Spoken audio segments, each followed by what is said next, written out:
Tip number 348 from the book 501 Contractor Tips: don't make assumptions. And I understand you are going to have to make assumptions every once in a while.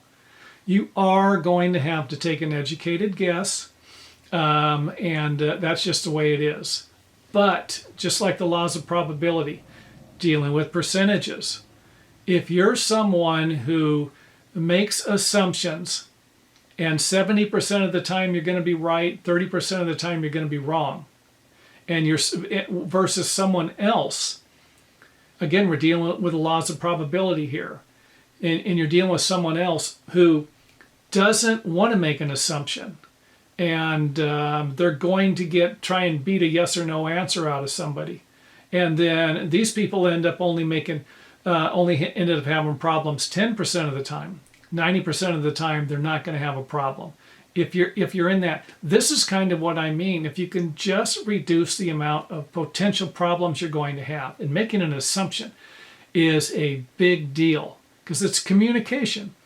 I tell you, hey, you know what? Put those blocks in over there. And you're like, mid-span blocks for framing? Okay. I go in and I put the mid-span blocks in, and someone else says, no, I want a towel bar blocks in there. Towel bar backing. What are you doing? Again, this isn't so. When someone says, hey, and I've had so many people do this to me. I remember one time a guy, I went over to his house to get the information so I could write an estimate for him. And he ran me through the project. I want a plug over there. I want a sink over here. And so I'm just writing everything down. And when I got to the end of the job, he goes, that shouldn't cost more than $2,000, right? And I looked at it and I says, oh yeah, I said, probably about $12,000. He was like, what?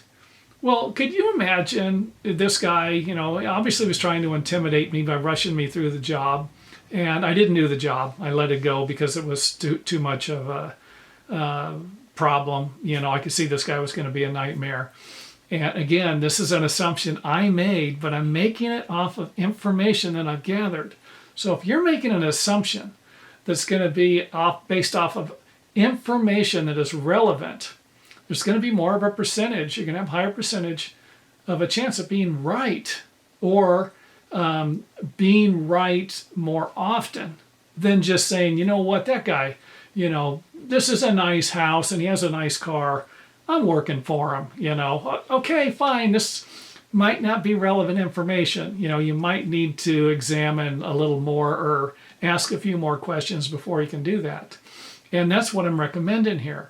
Someone tells you to do something and it's a vague statement. You're going to have to get a little more detailed information. Otherwise, you're going to be suffering the consequences.